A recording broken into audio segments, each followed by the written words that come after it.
구원받은 우리 믿음의 상태가 어린아이에 머물러 있지 않고 장성한 믿음의 사람으로 자랄 수 있게 하나님 도와주시옵소서. 하나님 나라의 풍성한 은혜를 이 땅에서 맛보게 하심으로 이 땅의 것들로 믿음이 흔들리지 않는 담대한 믿음도 우리에게 허락하여 주시옵소서. 삶 가운데서 하나님이 허락하신 선한 열매를 풍성하게 맺을 수 있게 하시며 주변의 이웃을 선한 마음으로 대할 수 있는 능력한 마음도 허락하여 주시옵소서.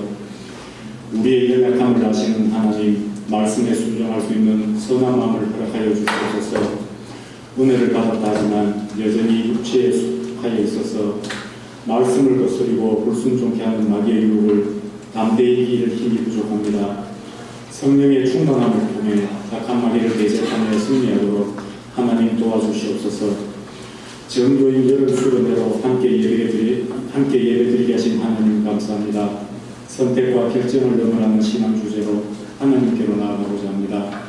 성령 하나님, 어두운 우리의 눈과 귀를 밝혀주시어 목사님으로부터 전달되는 하나님 하늘나라의 메시지가 잘 들려지고 이해되게 하시며 말씀이 우리 삶 속에 스며드는 은혜도 허락하여 주시옵소서. 말씀 전하는 목사님 영육의 강건함을 구합니다. 서울과 대구 두 곳의 교회를 섬기기에 육체적으로 힘들고 지칠 줄 압니다. 심신이 피곤치 않게 하나님이 함께하여 주시고 가정의 건강과 자녀들의 학교를 열어주시옵소서. 고난 가운데 있는 가정이 있습니다. 하나님의 선한 손길로 치료와 위로를 주시길 바랍니다. 우리들은 위로의 말밖에는 더 도울 방법이 없습니다. 하나님이 주시는 진정한 위로와 치료를 허락하여 주시기 원합니다. 고난을 통과한 후 받게 될 성금 같은 믿음의 축복을 사랑하는 집사님의 가정에 허락하여 주시옵소서. 교회에 속한 어린 자녀들에게 거듭난 생명을 허락하여 주시고 평생에 하나님이 주신 선한 비전을 품고 하나님이 원하시는 자녀의 모습으로 살아가게 하여 주시옵소서. 이 시간 드려지는 예배가 하나님께 영광이 되며 우리는 기쁨으로 드리는 예배 되게 하여 주시옵소서. 예수님 이름으로 기도드립니다. 아멘.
우리 드린 헌금과 또 말씀을 위해서 한번 기도하겠습니다. 하나님 아버지 감사합니다. 제2의 전교연 수련회 선택과 결정을 넘어서라고 하는 복된 주제를 가지고 하나님 이곳에서 우리 사랑하는 주 안에 부름받은 하나님의 거룩한 자녀들과 함께 복된 수련회를 열게 하시고 하나님이 원하시는 수련회의 내용으로 나아가게 하심을 감사합니다. 2박 3일 예정 동안 하나님 한 영혼도 또 어린 영혼 누구라도 하나님 다치거나 아프지 않고 하나님 기쁘고 즐거운 가운데 수련회가 진행될 수 있도록 도우시며 붙드시는 하나님의 은혜에 감사함을 드립니다. 오늘도 드려지는 하나님의 내용이 우리 속에 잘 전달되어지고 잘 이해되어지고 한 단어 한마디 한 구절의 표현을 통해서 하나님이 나의 삶에 간섭하시는 하나님의 신적인 손길들을 잘 깨달아 알 수 있는 또 잘 하나님 세미하게 이해할 수 있는 우리 사랑하는 복된 성도들의 하나님 신령한 들음이 되어서 하나님 앞에 영광스러우며 하나님을 영화롭게 하며 우리를 부르신 하나님을 기쁘게 하며 우리 허락하신 믿음의 방식을 좇아 하나님 걸어가는 복된 성도들이 되게 하여 주시옵소서.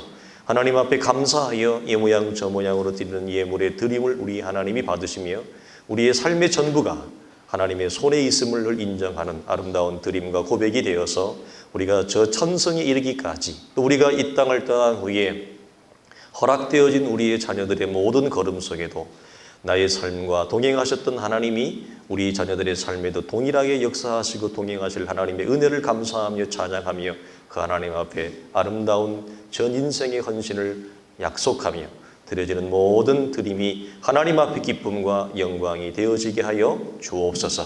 우리 주 예수 그리스도의 이름으로 간절히 기도하오며 축복하옵나이다. 아멘. 반갑습니다. 우리 어제 잘 잤어요? 얼굴들이 피부들이 너무 좋아요. 공기도 맑고 산소도 좋고 또 음식도 너무 좋고 그다음에 잠자리도 참 쾌적한 것 같아요. 너무 쾌적하고 우리 집보다 더 시원하죠. 아파트 집보다 우리 집보다 훨씬 시원하고 쾌적하죠. 반갑습니다. 너무 좋습니다. 우리 좌우성도 한번 인사하겠습니다. 반가워요. 잘 오셨어요. 자, 우리 어린 친구들은 어저께같이 목사님이 바로 나가기를 기대하겠지만 오늘은 주일 예배이기 때문에 한번 들어보시고 잘 들어보시고 견디시기도 하고 졸면 그냥 주무시기도 하고 편하게 It's up to you 하면 되겠어요. 자, 우리 아직도 이만큼 남았는데 이걸 다 하고 싶은 욕심은 없습니다. 그냥 시간이 되어지는 대로 어제 우리가 중요한 요소가 뭐죠? 상황이 되어지는 데까지. 왜냐하면 우리가 밥을 몇 시에 먹어야 돼요? 12시? 그러니까 지금 10시 20분이에요. 그러니까 오래 못해요. 2시간밖에 못해요. 각오하시고 들어보겠습니다. 자, 우리 어제 나누었던 주제에 이어서 선택과 결정, 우리 어제 중요한 거 우리 성도들이 꼭 정리하고 새길 건 뭐냐면 보통의 우리의 성도들이 신앙생활을 잘한다고 하는 또 열심히 있는 성도들, 예수 잘 믿는다고 하는 성도들이 가지는 하나님의 뜻을 구할 때 우리 시대의 대부분의 어떤 분들은 성경이 정리가 안 된 분들은 어떻게 구한다고요? 징조와 특별한 계시적인 사건, 꿈이나 환상이나 이런 걸 통해서 하나님이 나에게 가시적으로 갈 길을 어떻게 해요? 자, 이쪽에서 위로 올라가면 서울, 밑으로 내려가면 대구, 이렇게 서울, 대구, 부산처럼 이정표를 하나님이 딱 눈에 보이게 가르쳐 줄 거라고 하는 기대를 하는데 성경조차도 구약 성경이나 특별히 신약 성경에 와서는 그런 일들이 매우 이례적인 일들이다. 그러니까 일반화되고 심지어 사도들이라 할지라도 그런 꿈이나 환상이나 예를 들어 베드로 같은 경우도 보자기 환상 같은 경우 우리가 사도행전에서 기억을 하죠. 하나님이 베드로의 모든 사역 속에 매번 하늘에서 보자기 환상이 내려와서 먹어라 먹지 마라 먹어라 먹지 마라 이런 줄다리기를 하면서 베드로의 모든 일상의 모든 사역에서 하나님이 그렇게 개입하거나 간섭하지 않는다. 많은 그의 사역에 있어서 주님이 가르쳐 주신 사역의 내용, 그 가르침을 기준으로 해서 베드로는 뭐죠? 사역을 해나갑니다. 그래서 그런 꿈이나 환상이나 어떤 특별 계시적인 사건 같은 것들이 사도들조차도 뭐죠? 이례적인 일이에요. 심지어 사도 바울도 마찬가지예요. 그래서 우리가 어떤 걸 우리가 너무 지나치게 의지하지 말라. 하나님의 뜻을 구할 때 그냥 백날이고 천날이고 앉아가지고 주의 뜻만을 구하고 있고, 왜 하나님이 징조를 안 보여주지? 왜 하나님이 꿈으로 말씀을 안 해주지? 왜 하나님 환상으로 말씀을 안 해주지? 라고 기대하거나 너무 지나치게 세월을 낭비하지 말라라고 하는 것. 그래서 이 부분 여러분들이 반드시 정리를 하면 좋겠어요. 자, 오늘은 화면에 띄워주시면 보통 결정에 이르기까지 일반적으로 모든 사람은 이 세 가지의 단계를 거칩니다. 첫째가 뭐예요? 발견. 그 다음에 발견됐으면 그 발견한 것을 어떻게 진행하기 위한 방향을 설정해요. 방향을 설정하면 뭐죠? 그거에 대한 결정을 하게 되었습니다. 자, 발견이 뭐냐면 지금까지 우리 친구들 아빠 엄마 정도 나이 되면 사실은 이 정도 인생을 살면 사실 그렇게 새로움이 별로 없어요. 많은 것들을 경험했기 때문에. 그리고 우리가 알다시피 유럽의 선진국에 있는 사람들이 자살을 왜 많이 한다고요? 이미 많은 것들을 사람이 경험할 수 있는 걸 다 경험해 왔어요. 그러니까 다 경험해 봤는데 별 재미없더라 이 말이에요. 우리가 해외 스포츠를 보면 그냥 스포츠 말고 앞에 EX로 들어가는 스포츠가 있어요. 익스트림 스포츠. 일반 스포츠는 별로 재미가 없어요. 그러니까 극강의 체험을 통한 스포츠를 사람들이 하고 싶어요. 일반적인 것은 별로 감각이, 자극이 오지 않아요. 그런데 이쯤 살면 사실은 새로운 가치나 새로운 것을 발견한다는 것은 쉽지 않아요. 절대. 우리 친구들은 배울 게 많고 발견할 게 많지만, 그래서 발견은 뭐냐면 이전까지 어떤 관계성이나 상황이 없었던 건 아닌데 어느 날 갑자기 어떤 사람과의 관계나 상황에서 내가 이전에 몰랐던 새로운 가치가 열어지는 어떤 귀한 기회가 주어지는 포인트가 있어요. 그걸 우리는 기독교적인 가치로 얘기하면 발견의 가치라 그래요. 이 발견의 가치는 뭐냐면 이 모든 것이, 즉 내가 새로운 어떤 상황이나 사람과의 관계 속에서 내가 이 정도 나이에 대해서 모를 게 뭐가 있고 내가 발견하지 못할 게 뭐가 있어 라고 하는데, 어느 날 갑자기 어떤 상황이나 어떤 관계 속에서 내 인생에 중대한 새로운 발견을 가치를 주는 것이 내 안에 들어와요. 그것을 우리 그것이 누구로부터 왔다? 하나님으로부터 비롯되었다라고 하는 가치의 기준을 잡아요. 이게 잡으면 두 번째 뭐예요? 일반적으로는 목표를 설정하는데, 여러분 왜 목표를 설정해? 일반적으로는 뭐라고 해요? 미래에 누구에게 유익할, 자기에게 유익할 행동을 의도적으로 자기가 선택하는 거예요. 일반적으로 자기에게 손해가 날 걸 선택하는 사람은 없어요. 의도적으로. 누가 우리의 가정에, 우리의 자녀들에게 내가 직장 생활을 하고 내 비즈니스를 하는데 우리의 비즈니스에, 내 직장에, 우리의 자녀에게 의도적으로 마이너스가 될 걸 선택한 사람이 있을까요? 그런 사람은 없습니다. 전부 나에게 유익하기를 원해서 의도적으로 선택을 해요. 그런데 이것이 기독교적인 관점에서 얘기할 때 어떻게 얘기하느냐? 그 기준이 어디 있냐? 내가 아니에요.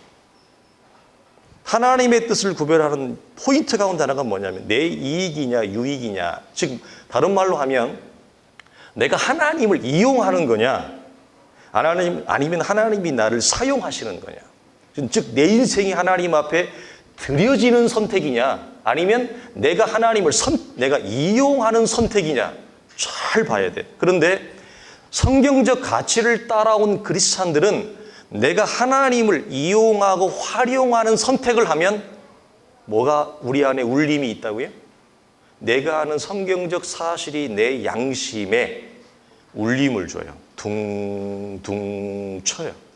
너 그거 아닌 것 같은데, 너 말은 하나님이라고 얘기하는데 실제는 너 뭐 때문에 그러잖아 라고 하는 성경적 사실이 내 마음에 계속 둥둥 쳐요. 이런 성경적 사실이 내 신앙적 양심을 울리면 뭐예요? 그거 선택하면 안 돼요. 그건 100% 잘못된 선택이에요. 예. 자, 그래서 근데 우리는 뭐죠? 기준이 하나님의 영광을 삶의 우선순위로 삼는 거에서부터 출발해요. 방향 설정. 마지막에 뭐냐? 마지막에는 선택하는 것을 살면 투신하는 거예요. 보통 헌신이라는 말은 기독교적인 용어만 헌신을 쓰는 게 아니에요. 일반적으로 여러분 미국 대통령들이 연설할 때 자주 쓰는 용어가 뭔지 아세요? devotion, 헌신이라는 말을 굉장히 많이 써요. 미국 사령관들이 여러분 군대에서 연설할 때 많이 쓰는 게 뭔지 아세요? devotion, 헌신이라는 말을 굉장히 많이 써요. 기독교적인 용어만 쓰는 게 아니에요. 자, 그런데 우리의 결정의 기준은 뭐죠? 계시된 하나님의 뜻에 따라서 출발하는 것. 자, 다음에 주제가 있습니다. 자, 선택의 자유가 있는가? 다 같이 나와가지고 있을까요, 없을까요, 우리 속에? 우리가 선택할 수 있어요. 자, 학교를 내가 이 학교를 갈까, 저 학교를 갈까? 이 직장을 갈까, 저 직장을 갈까? 선택할 자유가 있어요, 없어요? 있어요. 하나님이 내 운명을, 인생을 하나님이 딱 점 찍어 놓아서 누구의 예를 들을까? 색종이 접는 친구 빼고 자, 우리 여기 여진이가 이제 고등학교 3학년이니까 자, 하나님이 여진이는 어디를 가고 싶었어요? 찍어. 자, 서울대, 연세대, 고려대. 근데 하나님이 여진이는 무조건 서울대 식품공학과를 간다. 하나님이 운명적으로 딱 점 찍어놔가지고 부동의 결정을 해서 무조건적으로 갈 수 있도록 하나님이 그렇게 하지 않아요. 내가 서울대를 갈 수 있는 실력이 되어도, 내가 연대를 갈 수 있는 실력이, 고대를 갈 실력이 되어도 내 상황과 내 재능과 내 모든 것들을, 상식과 내 장래의 비전을 따라서 모든 것들을 뭐죠? 이런 일상적인 우리의 삶은 상식적이고 도덕적이고 윤리적인 가치, 내 상황의 가치, 그 다음에 내 재정의 능력, 이런 모든 것들을 고려해서 내가 자유롭게 뭐라고 돼 있어요? 여러분 창세기부터 하나님이, 자, 여호와 하나님이 그 사람에게 명하여 이르시되 동산, 에덴 동산에 여러분 과실나무가 얼마나 많았겠어. 지금도 과실나무가 이렇게 많은데 예전에는 과실나무가 더 많았지 않았겠어요? 정말 맛있었겠지. 근데 하나님이 운명적으로 정한 거야. 우리 지은주 사님은 어떤 과일을 좋아하세요? 사과 좋아하세요? 영주에 사셔야 되겠는데. 근데 사과를 좋아하는데 하나님이 사과를 좋아하는 개인적인 취향을 전혀 고려하지 않고 너는 죽을 때까지 감만 먹어. 과실이 굉장히 많은데, 여러분 오늘 와가지고 수련회에서 뭐 먹었어요? 자두 굉장히 맛있잖아요. 군이 자두가 굉장히 유명하거든. 굉장히 맛있는데 나는 자두를 좋아하는데 하나님이 사랑이한테 너는 뭐만 먹어? 수박만 먹어. 다른 걸 하나님이 딱 정해놓지 않았어요. 먹고 싶으면 먹는 거예요. 내가 저 대학교를 가고 싶으면 내 상황을 고려해서 현실적인 가치를 기준으로 따라 내가 가면 되는 거예요. 하나님이 나에게 너는 경북대를 가거라 정해놓지 않아요. 너는 현대를 가. 내가 현대를 가고 싶어도 현대에서 나를 안 받아주지. 내가 삼성을 들어가고 싶어도 삼성에서 나를 안 받아. 하나님이 그 사람이 삼성에 가서 일할 재능도 없고 실력도 없고 상식도 없는데 하나님이 너는 삼성 가서 일해. 하나님이 운명적으로 예정해 놓지 않아요. 그건 내 재능과 실력과 상식과 가치를 따라 내가 뭐죠? 결정하면 내가 가고 싶어도 못 가. 그렇죠? 이건 일상의 대부분은 하나님이 뭐라고 했다고요? 내가 임의로가 뭐예요? 자유롭게 드시고 싶은 대로 드세요. 이렇게 하나님이 하신 거예요. 근데 여러분 보세요. 하나님이 아담에게 그렇게 여러분 맛있는 과일이 많은데 우리가 창세기를 보면 가나안에 들어가서 그 큰 과실수를 어깨에 메고 올 정도로 과실이 컸잖아요. 환경 오염이 덜 됐을 때의 풍성함이거든요. 지금도 큰 과일 있잖아요. 그러니까 사람들이 어깨에 메고 왔어요. 너무 커가지고. 그런데 그렇게 먹을 게 많은데 하나님이 아담에게 뭐만 먹으라고 그랬어요? 딱 과일을 정해놨다고 한다면 그게 여러분 얼마나 고통스러운 일이에요. 먹을 게 많은데, 맛있는 게 많은데 다 못 먹어. 너 이것만 먹어. 하나님이 우리의 인생에 너 이것만 해 라고 하면 얼마나 우리 인생이 여러분 힘들겠어요. 그래서 선택의 자유가 있다 없다? 우리는 선택의 자유가 있어요. 많은 하나님은 자유롭게 우리가 하나님 앞에서 선택할 수 있는 특권을 주었어요. 이거는 반드시 기억했으면 좋겠다라고 하네요. 뒤에 한번 더 볼까요? 사도 바울도 뭐냐면 자신이 원하는 것을 사도행전에 보면 굉장히 많이 나열을 해요. 그래서 자기가 하나님 앞에 선하고 아름다운 일, 하나님 앞에 충돌이 되지 않는 많은 선한 것들을 뭐죠? 자기가 원하는 것들을 많이 이렇게 기록을 해놔요. 자, 오늘을 그러면 메인 강의로 들어가서 자, 두 번째 선택과 결정을 할 때 실체, 우리는 세 가지의 방향성을 크게 잡습니다. 화면에 띄워주십시오. 네. 뭐예요? 첫째, 말씀을 통한 결정과 인도. 두 번째 뭐죠? 환경, 상황을 통해서. 지금 무슨 말이냐면 말씀을 통해서 내가 하나님 앞에 이 길이 주의 길이요, 이 뜻이 하나님의 뜻이라고 내가 확신하고 그 길로 들어섰는데 무엇이 열어지지 않아요? 환경이, 길이, 문이 열어지지 않을 때가 많아요. 하나님의 뜻이라고 확신하면서 왔는데 길이 막히는 경우가 굉장히 많다는 거예요. 그래서 두 번째, 환경과 상황을 통해서 하나님의 뜻을 쫓아가고, 마지막 뭐죠? 교원. 이 교원은 누구예요? 교회 공동체 안에서의 이웃에 있는 신실한 동료 크리스찬들, 아니면 또 다른 사람들에게 조언을 구합니다. 자, 말씀을 통한 결정과 인도라고 해서 잘못된 예를 띄워주세요. 우스갯소리로 제가 해놨는데 제일 뒤에 빨리 끝내라고. 이거 제일 뒤에 있는 건데 시작하자마자 제일 뒤로 보내버렸어. 빨리 끝내라 이거지. 아, 좋았어요. 아, 더 앞으로. 예. 자, 말씀을 통한 인도를, 자, 첫 번째, 결혼을 고민하는 청년이 있었어요. 근데 이 청년이 신앙생활을 해서 어릴 때부터 나름대로 신앙적 걸음을 걸어서 매일 성경을 읽어요. 성경 읽기표가 있었어요. 근데 그날의 성경 읽기표가 창세기 24장이었어요. 근데 24장을 딱 읽었더니 그 내용에 어떤 내용이 나오냐면 이삭이 아내를 맞고 사랑하였으니라고 하는 말씀을 발견하게 되고 찾게 되어져요. 이 친구가 어떤 자매랑 결혼을 할까 말까 배우자를 놓고 고민하고 있다가 이 자매랑 결혼을 하는 것이 주님의 뜻인가, 정말 합당한가, 내가 후회하지 않은 선택을 할 수 있을까 고민하던 차에 성경을 딱 폈는데 어때?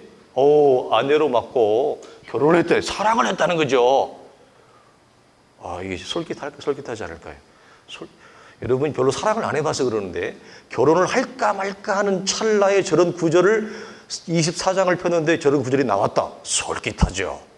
그런데 성경 옆에 있는 칼렌더를 달력을 딱 봤더니 그날이 며칠이에요? 1월 24일이에요. 뭐가 오지 않아요? 와, 웬 우연의 일치. What a coincidence. 야, 오늘이 24일인데 오늘 내가 성경을 읽을 내 스케줄이 24장이야. 두 개가 겹치고 강조가 되는데 그 부분을 읽었더니 이삭이 아내를 맞고 사랑했다는 거야. 그래서 이 청년은 이 말씀을, 이 구절을 어떻게 이해해요? 주님의 징조로 이해해. 어떤 징조? 결혼하라고. 그래서 이 청년은 더 이상 불순종하는 것은 하나님 앞에 큰 죄악이라고 여기고 이 자매와 결혼을 하기로 마음을 먹습니다. 잘못된 예외예요. 근데 우리가 일상에서 성경을 이렇게 이해하는 경우가 있어요. 무엇이라고? 말씀을 통한 결정과 말씀을 통한 인도라고 하는 부분을 이렇게 잘못된 활용을 하는 경우가 있어요. 두 번째, 선교 후보생이 있었어요. 실제로 목사님은 선교사님들을 굉장히 많이 만났고 많이 교제했고 선교 후보생들도 많이 만났기 때문에 선교 후보생들이 고민하는 것 중에 하나가 뭔지 아세요? 내가 하나님이 나를 어느 지역으로 불렀느냐. 대륙이 많잖아요. 아프리카로 불렀느냐, 북미로 불렀느냐, 남미로 불렀느냐, 아시아로 불렀느냐, 유럽으로 불렀느냐. 이 고민이 되게 많아요. 실제로 선교 후보생들이 후보생을 준비하는 가운데 얼마나 또 선교 후보생이니까 얼마나 열정을 가지고 기도하겠어요. 기도를 딱 해가지고 하면서 성경을 딱 폈어요, 그날. 근데 어떤 본문이 나왔어요? 네. 빌립이 누구에게? 에티오피아 사람 여왕 간다게에 전도하는 본문이 나왔어요. 그러니까 이 선교 후보생은 하나님이 나를 어디로 인도한다?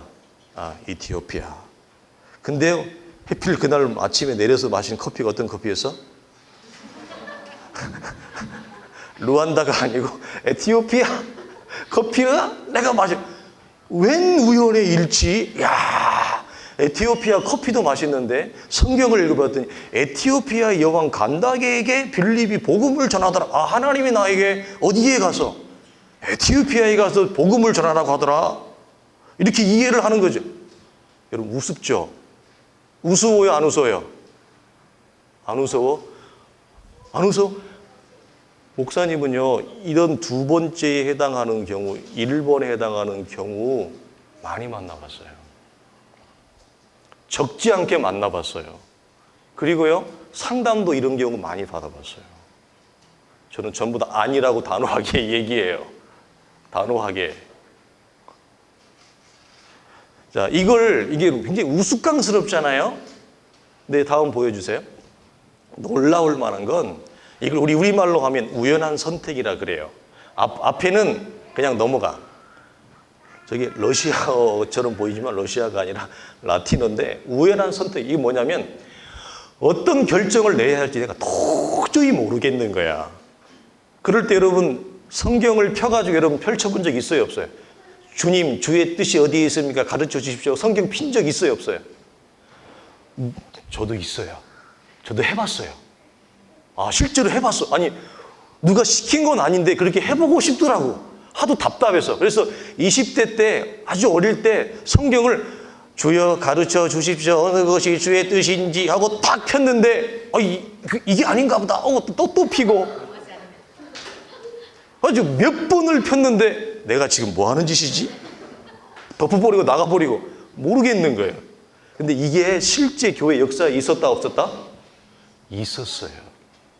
18, 19세기 있었고요. 심지어 이게 어떤 그룹 내에서 있었냐면 신앙생활을 잘 하려고 한 경건한 그룹 가운데 이런 운동이 있었어요. 이런 유행이, 트렌드가 있어요. 그래서 사실은 결론이 뭐예요? 이건 하나님의 말씀을 통한 인도가 아니라 말씀을 빙자한 점술 행위예요.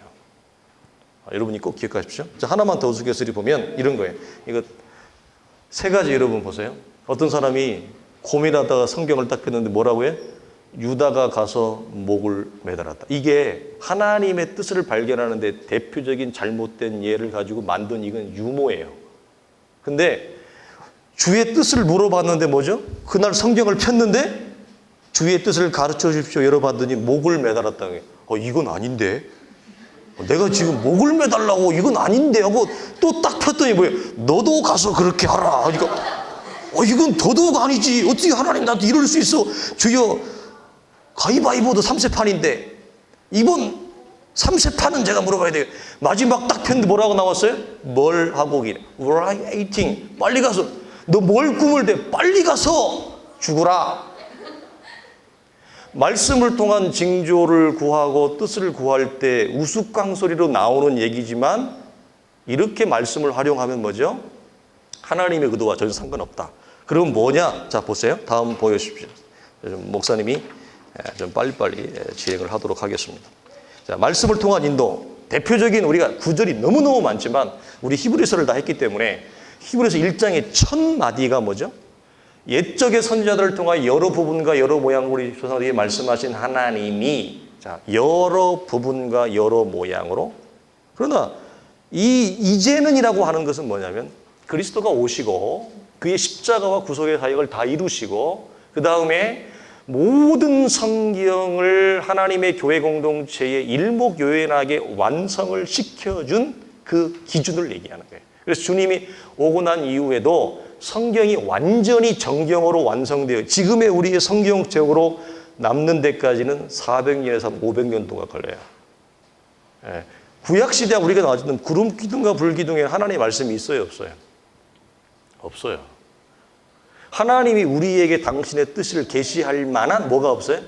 말씀이 기준과 표준과 잣대가 없었어요. 하나님이 여러 모양과 여러 부분으로 꿈으로도 환상으로도 하나님이 말씀을 하셨어요.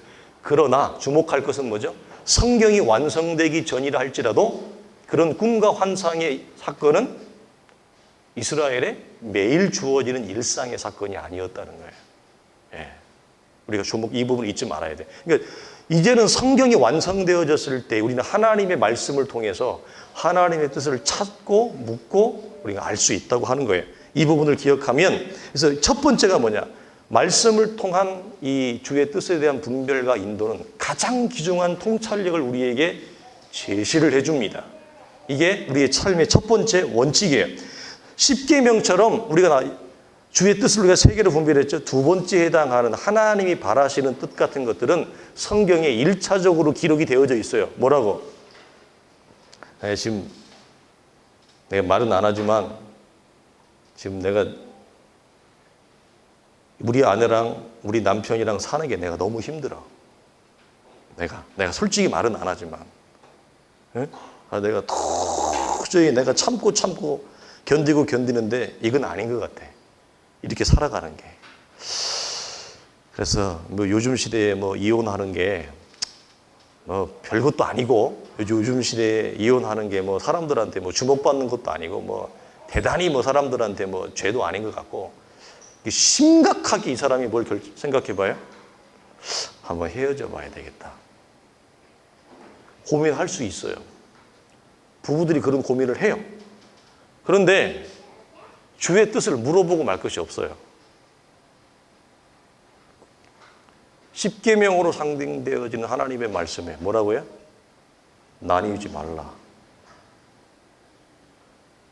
모세에게 허락되어진 예외적인 상황을 복음서에 주님이 말씀하지만 그건 하나님이 기쁘게 이혼을 허락하는 게 아니라 인간의 악함 때문에 예외적으로 하나님이 허용하신 것이었어요. 몇몇의 규칙들에 의해서.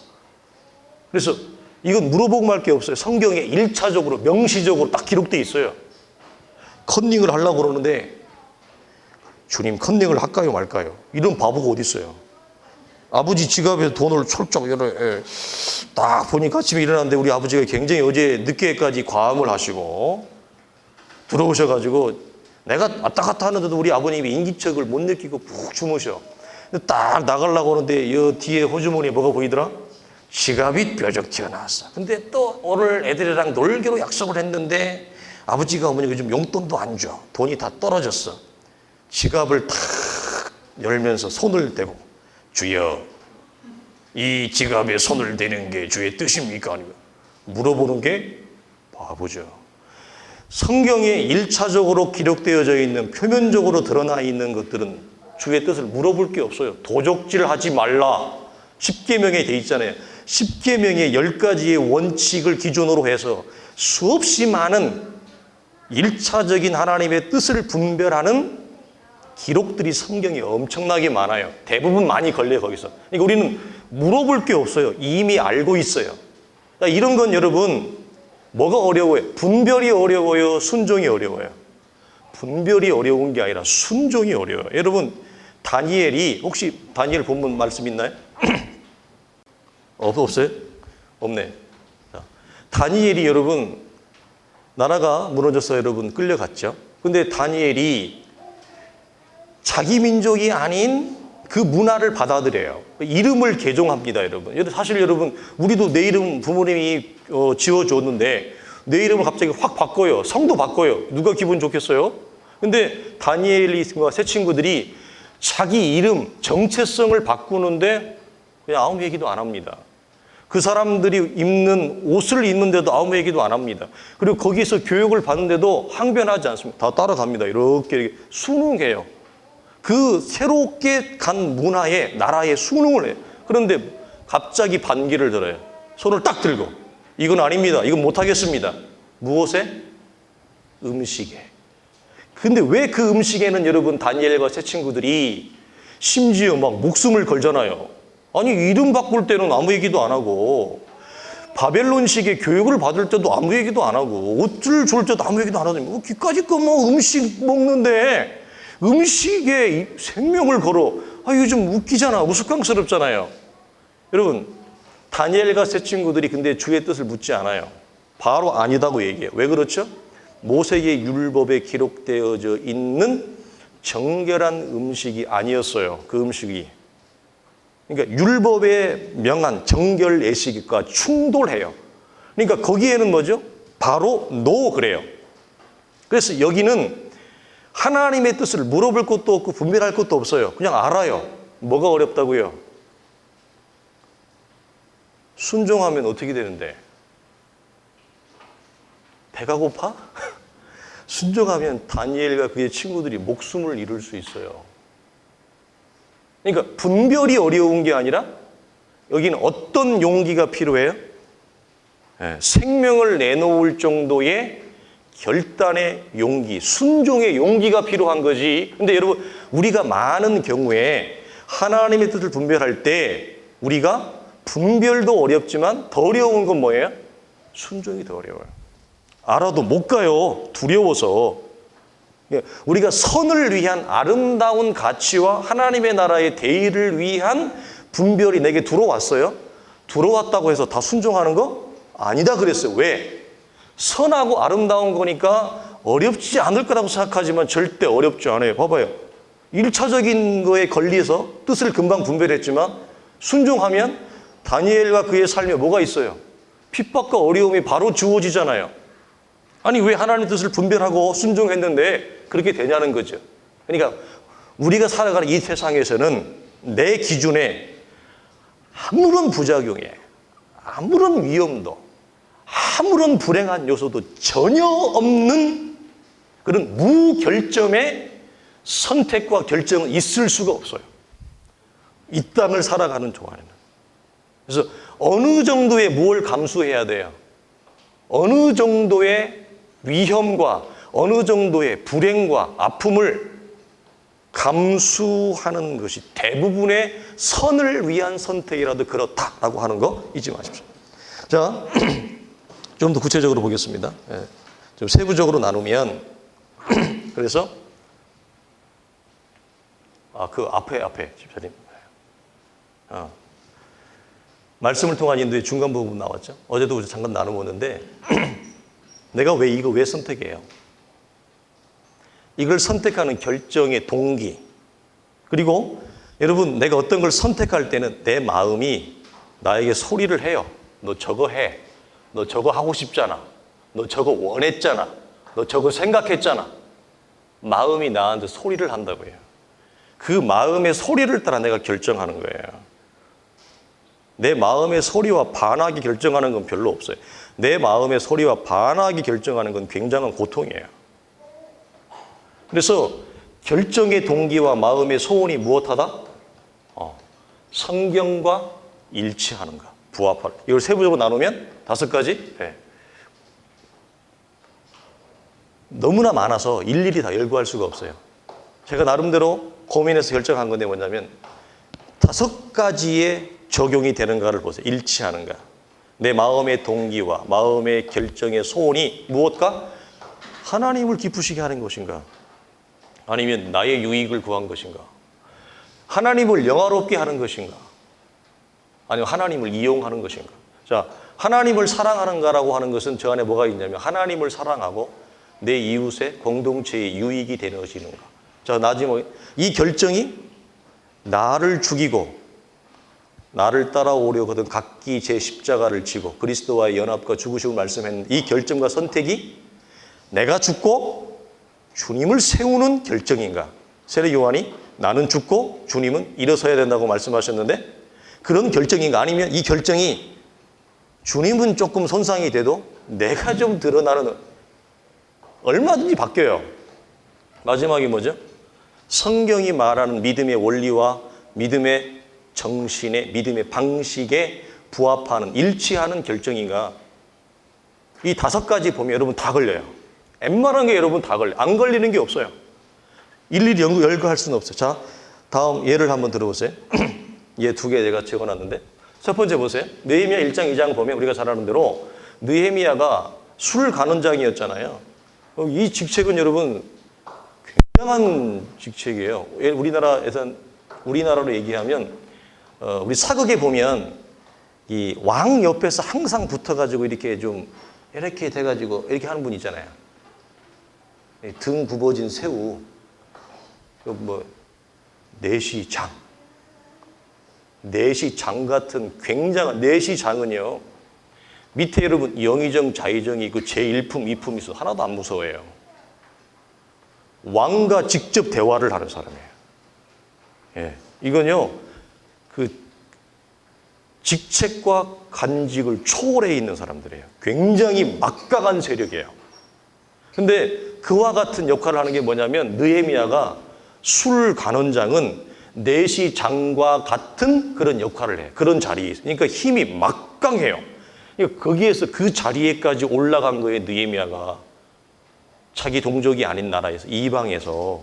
근데 여러분, 여기 보면 느헤미야의 결정에서 여러분 찾을 수 있는 성경의 기준과 관점이 뭐예요? 한번 생각해 보세요. 자, 두 번째, 동일해요. 에스더도 마찬가지죠. 이들의 결정을 우리는 성경을 통해 압니다. 에스더의 결정에서 여러분 찾을 수 있는 성경의 기준과 관점은 뭘까요? 동일하게 여러분 어떤 위치에 있습니까? 다? 자신의 삶을 살아가는 데는 이미 이들이 이방의 사람으로서 올라갈 수 있는 최고의 자리, 직책까지 이미 다 올라갔어요. 아니, 에스더가 어디 더 올라가요? 측천무처럼 될 거예요? 에스더가? 안 되죠. 더 이상 올라갈 데가 없어요, 이 사람들은. 그러니까 무슨 말이에요? 자신의 한평생을 살아가는 데는 전혀 무리 정도가 아니라 아주 최고의 퀄리티를 누리며 살아갈 수 있는 사람들이에요. 근데 이 사람들이 어떤 결정을 합니다. 근데 그 결정을 할 때 뭐죠? 우리 결정이 얼마나 어려웠는가를 아세요. 자, 1, 2번에서 여러분 앞에 제시했던 5가지에서 여러분 어떤 게 결정 기준과 일치하고 부합을 하는 것 같아요? 아주 시간이 많아서 한 1분만 생각해 보세요. 따다닥 벌써 나오지 않아요? 자, 얘기하고 싶으신 분. 자, 먼저 느헤미야의 이 결정과 선택에서 성경에서 보이는 어떤 기준과 일치하죠? 어떤 기준과 일치해요? 저렇게 안 해도 되잖아. 뭐라고 뭐 예루살렘 다 무너지고 뭐 가면 들개만 있고 다 부서진 황량한 이스라엘에, 그리고 이미 혼혈 정책을 써가지고 피도 섞여버리고 무너질 대로 다 무너져버린, 뭐 올라고 가요. 여기서 얼마든지 왕하고 호의호식하면서 즐겁게 살 수 있는데, 그렇죠? 자, 안 가도 되는데 갔단 말이에요. 저 어려운 선택과 결정을 하고. 자, 어떤 걸 찾을 수 있어요? 여러분이 만약에 느헤미야라면, 느헤미야에서 결정을 했다면 어떤 기준 때문에, 어떤 사실 때문에 저런 결정을 선택을 하겠어요? 너무 어려워? 여자는 아니지만 우리 저 에스더라면, 에스더 같이 어떻게 하겠어요? 죽으면 죽으리라 너무 과격하지 않아요? 여왕의 입에서 너무 죽으면 죽으리라 너무 과격하잖아. 그런 말 뭐라고 해? 그냥 안 하고 편하게 살면 되잖아. 무시. 동족이야. 어떻게 되든지 말든지 무시. 느헤미야도 예루살렘이 무너졌든지 말든지 무시. 대원이 고개만 돌리면 되잖아요. 뭐라고 해? 자, 어떤 입장을 바꿔놓고, 자, 뭘 찾을 수 있을까요?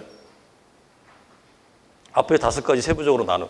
다른 거 말고 그 5가지에서 한번 찾아보세요. 나는 죽고, 그렇죠. 성경이, 복음이 제시하는 원리와 정신에 일치하는데 그 중에 한 가지가 뭐예요? 이 결정은 느헤미야 개인이나 에스더의 개인의 어떤 호의호식이나 영달은 이익이나 유익에는, 개인적인 유익에는 하나도 없어요. 이거 잘못했다가는 뭐예요? 죽어요. 죽어요. 그런데 하나님, 우리가 성경을 보면 느헤미야에 내린 결정이 하나님이 뭐하죠? 우리가 성경을 보면 느헤미야나 학개를 통해서 무너진 이스라엘과 성벽을 재건하기를 하나님이 뭐했죠? 플랜을 가지고 있어요. 하나님의 계획이었고 이건 하나님의 소원이었어요. 무너진 이스라엘을 불순종해서 하나님이 이방을 통해 무너졌지만 무너진 이스라엘을 다시 일으키는 게 하나님의 계획과 소원이었어요. 그래서 느헤미야의 결정은 하나님의 마음에 합했어요. 즉 하나님을 기쁘시게 하는 결정이었어요. 그렇죠? 그건 동시에 어떻게 가요? 하나님을 영화롭게 하는 결정이었어요. 이게 여러분 그렇게 어렵지 않아요. 그리고 결정 동일하게 다 나오죠. 하나님을 사랑하는 결정이었고 동족 이스라엘 공동체를 유익하게 하는 결정이었어요. 다 그죠. 믿음의 방식과 원리에는 거기에도 맞죠. 믿음의 방식과 원리에도 맞아요. 왜? 이걸 결정을 했지만 내가 앞으로 나갔을 때 선하고 아름다운 결정, 하나님 기뻐하는 결정이 그렇죠. 예루살렘으로 돌아가요. 그러니까 느헤미야가 가는 길에 아무런 어려움이 없었잖아. 그렇잖아. 그냥 가는 날부터 재건하는 날까지 아무런 반대도 없었고. 그래요? 아니에요. 느헤미야는 선한 결정을 했고 하나님이 기뻐하는 결정을 했어요. 하나님의 플랜 가운데 있었어요. 그렇지만 그런 계획이라 할지라도 그런 선택이라 할지라도 이스라엘에 도착하니까 느헤미야를 반대합니다. 느헤미야의 계획을 사람들이 원치 않습니다. 이런 부작용과 위험이 뭐죠? 하나도 없다? 불가능해요. 이 땅에서는. 없어요. 이건 이 결정이 가져올 어떤 결과를 예측하기가 어려워요. 그런데 하나님을 사랑하고 동족에 대한 그 긍휼한 마음을 가지고 믿음으로 결정하고 나간 거예요. 믿음의 방식에 뭐죠? 부합돼요.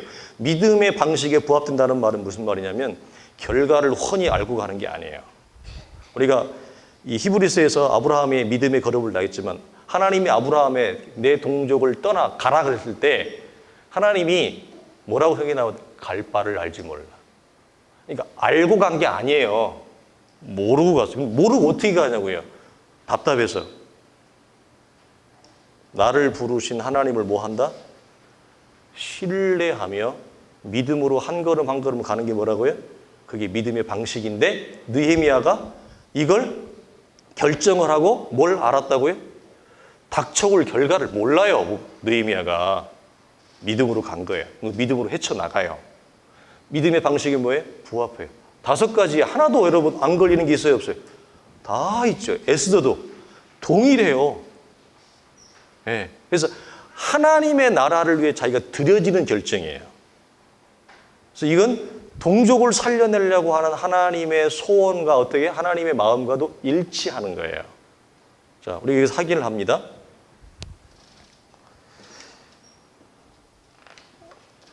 근데 여러분 공통점이 있어요. 말씀을 밑에 해놨는데 말씀을 한번 보세요. 밑에 내 하나님께서 예루살렘을 위해 무엇을 할 것인지 내 마음에 뭐에 주신 것이 있어요. 결정 전에. 이게 공통점이에요. 내 마음에 주신 어떤 거가 있어요. 그게 구체적으로 우리는 뭔지 알지만 이미 결과를 통해 두 번째도 뭐죠? 모르도게가 와가지고 얘기를 하죠. 내가 왕후의 자리를 얻은 것이 이때를 위함이 아닌지 너 생각해봐. 하고 말 한마디 던져놓고 간 거예요. 무슨 말이에요? 너는 혼자 여기서 잘 먹고 잘 살 수 있지만 네 자리에 오른 것이 왜 하나님이 내 인생을 여기까지 올려놓았겠느냐. 잘 생각해봐. 하고 갔어요. 이게 어떻게 와요? 영적인 부담감으로 와요. 모르겠습니다. 사실은 이 영적 부담감이 우리 안에 주시는 하나님의 성령의 소리가 많아요. 예를 들어서 예전에도 얘기했지만 교회에서 이렇게 예배를 드리는데 주일학 교사가 주일학교 전사님 예배를 드렸어요. 주일학교 예배를. 근데 본문과 제목이 다 다른데 하나님의 말씀을 듣는데 내 마음에 자꾸 울림이 있어요. 마음의 소리, 마음의 부담감을 줘요. 이게 뭐 개인적으로 다를 수 있잖아요. 그런데 주일 예배를 드렸는데 목사님이 하는 설교와의 본문과 내용이 다 달라요. 근데 거기에서도 유초동부 예배에서 들었던 마음의 부담감과 울림이 또 와요. 오후 예배를 드렸는데 오후 예배는 또 다른 부목사님이 설교를 했어요. 그런데도 본문이 다른데 동일한 영적인 부담감이 동일하게 와요. 자, 세 사람이 짰을까요? 바쁜데 사역자들이 이 뭐예요? 느헤미야의 마음속에 영적인 부담감을 하나님이 계속 줍니다. 그래서 우리가 여러분 어떤 선하고 하나님이 원하시는 기쁨의 결정을 우리가 해야 되는데 그걸 내가 믿음의 결단에 용기가 부족하거나 아직 어떠한 원인 때문에 결정을 해야 되는데 결정을 못하고 계속 내가 이렇게 뒤로 빼잖아요. 이렇게 빼면 마음에 뭐가 온다고요? 영적 부담감이 와요. 그 부담감이 나를 자꾸 지시해요. 이렇게 퉁퉁 칩니다. 그래서 느헤미야나 에스더는 저 영적 부담감 위에 성경적 일치와 원리에 맞는 선택과 결정을 해요. 그래서 여러분 보세요. 많은 경우에 여러분도 개인적으로 한번 보세요. 오늘 갑자기 아무 생각도 없고 아무 바람이 없다가 뜬금없이 뭘 결정하고 선택하는 게 아니라 내 마음 안에 하나님의 말씀이 나에게 소리하는 지속적인 어떤 부담감이 있어요. 근데 그걸 안 하면, 그걸 내가 순종하지 않으면 불편하고 내가 굉장히 내 삶이 뭐죠? 언컴포터블하고 막 그래요. 좀 이렇게 자불완석이에요. 뭘 해도 별로 기쁨도 없고, 내가 살아가는데 아무 문제는 없지만, 그걸 안 해도 내가 살아가는데 아무 문제는 없어요. 그런데 내가 가지고 있는 신앙적 양심과 신앙적 심리와 신앙적 정서가 뭐냐면 내 삶이 막 메마르고 내 삶이 무거워지고 몸이 건조해지고 기쁨이 사라져. 그런 영적 부담감을 우리가 순종하지 않을 때 오는 영적 현상들이 막 일어나요. 근데 내가 밥을 안 먹는 것도 아니에요. 내가 월급이 안 나오는 것도 아니에요. 내 아들이 갑자기 공부를 못하는 것도 아니에요. 남편이 월급을 안 갖다 오는 것도 아니에요. 일거리가 끊어지는 것도 아니에요. 이건 계속적으로 잘 돼요. 그런데 내 안에 내 마음이 너무 힘들어요. 그 영적 부담감으로 올 때 그거 뭐라고요? 사도들이나 성경의 하나님의 사람들은 그걸 하나님이 나를 부르는 부름의 사인으로 봤어요. 자, 두 번째, 환경을 통한 인도 보겠습니다. 이건 말씀을 통한 인도를 받고 난 이후에 두 번째 안정잔치예요. 이게 말씀과 상황이 동시에 다 열리면 너무너무 선명하고 너무너무 좋은. 자, 도표를 띄워주십시오. 크게 어떻게 나눌까요? 뭐 당연하죠. 뭐 열릴 때와 열리지 않을 때. 근데 주의점이 있어요. 첫 번째가 뭐냐면, 자, 환경이나 상황이 내가 원하는 대로 아니면 기대하지 않는데 갑자기 기회의 문이 확 열렸어요. 열린다고 무조건 하나님의 뜻과 인도가 아니에요. 우리는 이제 제가 아는 이제 친한 후배가 있는데 늘 이렇게 전화를 해서 이렇게 평상시에는 전화 안 해, 잘. 근데 자기가 이렇게 힘들면 꼭 전화가 와가지고 물어봐. 근데 이래가지고 이런 상황이 갑자기 이런 아주 좋은 게 들어보면 조건이 아주 좋은 조건이 싹 열렸어요. 그래서 이 흔치 않는 기회가 나한테 왔다는 거야. 이걸 잡아야 되겠다는 거야. 들어봐. 내가 신중하게 해야 되는데 조심해야 되겠다. 위험하다. 상황은 좋게 보이지만 속이 위험하다. 의도가 위험하다. 그래서 여러분 무조건 상황이 다 열린다고 하나님의 뜻이 아니에요. 반대로 뭐죠? 이거 우리 별로 원하지 않는 거잖아. 안 열려. 기회의 문이 열어지죠. 그럼 우리는 어떻게 해서 하나님이 나를 버렸구나. 하나님은 나를 왜 이렇게 외면하실까? 왜 이렇게 나를 돌보지 않는 걸까라고 생각을 해요. 절대 그렇지 않아요. 하나님은 항상 당신의 자녀에게 뭐죠? 최선의 돌봄을 주세요. 여러분 이거 잊지 마세요. 항상 하나님은 변하지 않게 우리에게 최선의 돌봄을 주세요. 근데 그 최선의 돌봄과 도움이 내 기대와 다르게 열어지지 않았다고 해서 하나님이 나를 뭐죠? 외면하는 게 아니에요. 그래서 열리지 않았다고 나에게 유익하지 않는 게 아니라 때로는 열리지 않는 게 뭐죠? 나에게 유익한 거예요. 그게 나에게 최선이에요. 우리는 그렇게 봐요. 특징이 뭐냐? 이 환경을 통한 인도는 어제 나눴던 하나님의 섭리와 깊은 관련이 있고 이 섭리에는 뭐죠? 무조건 복종해야 돼. 근데 여러분이 이 상황에 가보면 알지만 무조건의 말을 썼잖아요. 그냥 복종할 수밖에 없어요. 내가 할 수 있는 게 아무것도 없고 우리가 뭐라고요? 내 손을 떠나요. 내 의지와 내 목격과 관계없이 어떤 상황이 열려요. 내가 어떻게 할 수 있는 게 없어요. 내가 이렇게 퍼즐을 만져서 뭐 색깔을 맞추고 열을 맞추고 할 수 있는 계제가 전혀 없어요. 그래서 그런 상황이 되면 그 상황에 무조건 순종하는 거예요. 그런데 반대로 뭐죠?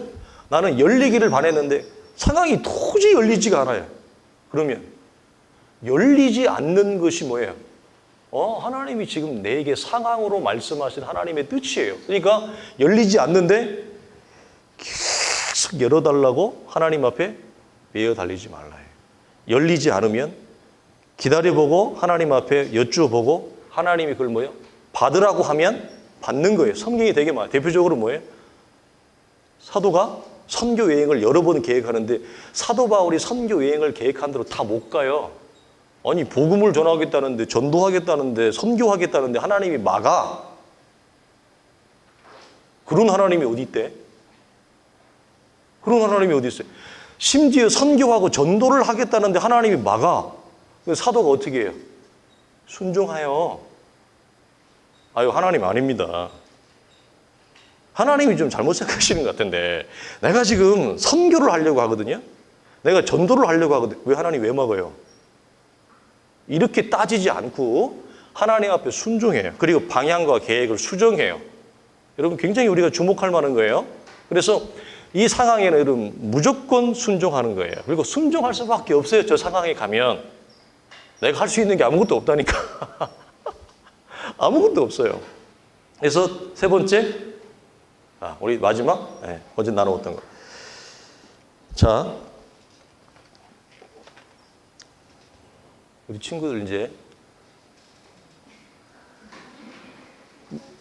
자유를 주려고 했더니 출애굽을 시키려고 그랬더니 전부 다 주무시네. 그냥 가도 될까? 대부분 주무시네. 미안해요. 깨어있는 친구들한테는. 자, 그러면 계속 그냥 가도록 하겠습니다. 자, 화면에 우리 세 개의 구절을 좀 띄워주세요.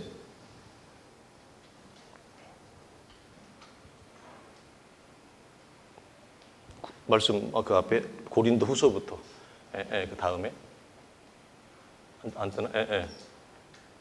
자, 하나 더 있죠? 시간상. 자, 보세요. 세 개에서 밑줄 친 건 중심으로 봅시다. 이게 사도 바울이 뭐라고 얘기해요? 확신을 가지고 결정한 거예요. 여러 번 가려고 했다는 거예요. 근데 뭐라고 얘기해요? 지금까지 길이 막혔다. 근데 다행스럽게도 로마는 사도 바울이 가요, 안 가요? 나중에 갈 수 있어요. 근데 문제는 뭐예요? 여기서 두 번째 포인트는 뭐예요? 우리가 원하는 건 뭐예요? 지금, 이때. 그러니까 시기와 기회가 내가 원하는 내 계획에 따라서 우리는 지금 당장 이게 열어지기를 원했어요. 우리도 마찬가지, 사도도 마찬가지. 왜? 복음을 전하고 로마에 선교를 하겠다는데 그게 얼마나 선하고 아름답고 의로운 일이냐는 거예요. 그러니까 기다릴 수가 없다. 나는 빨리 가야 되겠다. 지금 하나님 열어주십시오. 했는데 길이 열어지긴 열어졌는데 타이밍이 달라요. 어떻게? 사도는 지금이었는데 하나님은 저 늦게 시기와 기회를 늦게 열어줘요. 그리고 사도 바울이 원했던 자유의 몸으로 가서 복음을 전할 수 있는 게 아니라 죄수의 몸으로 끌려가서 감옥에서부터 복음을 전하고 풀려 나와서 왔다 갔다 하면서 복음을 전해요. 그러니까 내 방식, 내 타이밍과 뭐죠? 다른 상황이 열어져요. 뭔데? 하나님의 뜻을 따라왔는데. 두 번째 포인트. 마지막 세 번째는 뭐냐면 우리가 잘 아는데 사도행 16장. 소아시아에서 지금의 터키의 갑바도기아 하부 쪽 중심으로 해가지고 거기 복음을 전하려고 타겟을 잡았는데 이거 얼마나 선하고 아름다워요. 근데 성령이 아시아에서 복음을 전하게 막아요. 두 번이나. 그래서 어디로 가게 돼요? 마케도냐로 가요. 그 마케도냐에서 복음을 전하게 되어지는데 우리가 생각할 때는 아니 뭐 그냥 밀고 가지. 아니에요. 사도가 하나님이 상황을 허락하지 않자 계획을 변경해요. 즉 무슨 말이냐면 계획을 수정해요. 그래서 때로는 우리가 하나님의 뜻을 구할 때 계획을 수정하는 유연성도 필요해요. 기다리고. 그래서 여러분 우리가 볼 때는 왜 하나님이 막았을까? 예수의 영이 아시아에서 쭉쭉쭉 얘기하죠. 여러분 이 결과가 어떻게 됐죠? 하나님이 막았는데 다른 방향으로 물꼬를 텄어요. 아시아에서 복음을 전하기를 원했는데 성령이 마케도냐로 인도했어요. 그래서 결과가 어떻게 됐어요? 이 사건 때문에, 이 일 때문에 지금의 유럽 전체의 대륙이 복음화되어지는 최고의 전진 기지가 돼요. 그래서 이 사건 때문에 유럽 전역에 복음이 등가해요. 바울이 아시아의 지금의 터키 남부로 가서 복음을 전했으면 유럽 전체가 복음화되어지는 데 있어서 복음의 중요한 진보가 이루어지는 데는 우리가 헤아릴 수 없는 하나님이 무엇을 통해서, 상황을 통해서 뭐죠? 계획을 수정하고 바꾸더라 이거죠. 그러니까 우리는 왜 하나님 바꿔요? 나는 내 입맛대로 할래요. 이게 아니고 사도가 바꾸더라 이 말이에요. 바꿨더니 어떻게 했어요? 바울이 생각한 거랑 비교할 수 없는 유럽 전체 대륙의 복음화가 일어나요. 우리가 이걸 통해 우리가 확인을 한다는 거죠. 자, 우리가 기회의 문이 열리지 않거나 방향을 수정할지라도 우리에게 유익함이 없는 게 아니다라고 하는 사실입니다. 우리 분명히 기억을 하시고, 그래서 하나님은 항상 우리에게 최선이 무엇인지를 아시고 그 길로 인도하신다. 반대로 우리가 나눌 것은 반대로 길이 열리지 않는 경우가 있어요. 우리는 반대로 길이 열리지 않는다고 해서 이것이 뭐라고 해? 하나님의 뜻이 아니라고 생각을 하는데 그렇지 않아요. 자, 혹시 벌써 넘어갔어요? 빨리빨리 넘어가라고. 상황을 통해서 내 인생에 다시 오지 않을 것 같은 정말 내 인생을 전환시킬 중요한 상황이 내 인생에 봄날처럼 주어지는 그런 우리가 경험을 해요. 살다 보면. 근데 우리가 그런 걸 경험하면 우리가 다 어떻게 생각해요? 이건 100% 하나님의 뜻이다. 그래서 우리는 그 길을 달려가요. 그런데 우리가 구약을 잘 보면 여러 가지가 있는데 그 중에 대표적으로 사무엘상을 보게 되어지면 다윗이 사울 왕에게 쫓기잖아요. 그러니까 수하들 데리고 가요. 가다가 사울 왕을 죽일 수 있는 다시 오지 않을 천우신조의 기회가 사울을 다윗에게 다가오는 놀라운 일이 생깁니다. 자, 그래서 사울 왕이 왔어요. 다윗이 그거 보고 다윗의 주변에 있던 수하들이 뭐라고 얘기하죠? 왕이여, 내 주군이여. 뭐라고 얘기해요? 성경을 잘 보면 혹시 내가 그걸 기록해 놨나? 없죠. 아니 그 두 번째 없죠. 없네. 오케이. 내 주여, 이것은 하나님이 당신에게 왕이 되라고 주는 하나님의 뜻입니다. 빨리 사울 왕을 죽이십시오. 그래서 다윗의 주변에 있는 오른팔 왼팔 장군들이 뭐라고 얘기하냐면 하나님의 뜻이라고 얘기해요. 어떤 걸? 이 상황을. 너무 좋잖아요. 아니 가서 죽이기도 어려운데 여기 와가지고 이렇게 나 죽여주세요 하고 사울 왕이 이렇게 누워있으니까 이건 다시 오지 않을 천우신조의 기회잖아요.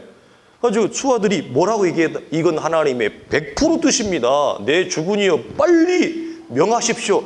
빨리 명하십시오. 다윗이 그 다시 오지 않을 하루 한 번의 기회를 그냥 통과해요. 우리가 어떤 말하고 넘어간지 알죠? 하나님의 기름 부음을 내가 처단할 수 없다. 그런데 한 번 하고 지나가면 우리가 이해할 수 있는데 그런 똑같은 기회가 상황이 또 왔어요. 다윗이 멍청하다. 안 그래요? 똑같이 왔어요. 그러면 그러니까 옆에 있는 수하가 뭐라고 그래요? 왕이여, 하나님이 당신의 선함을 보고 지난번에 이렇게 좋은 기회를 주어서 죽이라고 했는데 안 죽이니까 하나님이 또 주잖아요. 지금 죽입시다. 빨리 죽입시다. 하니까 이상하게 다윗이 아니라고 얘기를 해요. 그러니까 수하들이 얼마나 답답했겠어. 정말 가슴이 막 메어졌을 것 같아. 왜 그랬죠? 자, 다시 오지 않을 상황에 죽이면 내 적수가, 최대의 적수가 제거되고 다윗이 훨씬 빨리 어디에 올라가요? 예루살렘의 왕자를 차지해요. 이거 여러분 보통 일이 아니잖아. 이 결정이 내 인생에 새로운 국면을 가져오는 거예요. 대역전을 가져오는 거예요. 근데 나 죽이십시오 하고 이렇게 2번이나 오셨어요. 그러면 얼른 일을 처리해야죠. 다윗이 끝까지 안 해요. 왜 여러분 그런 좋은 상황을 다윗이 여러분 아니라고 할까요?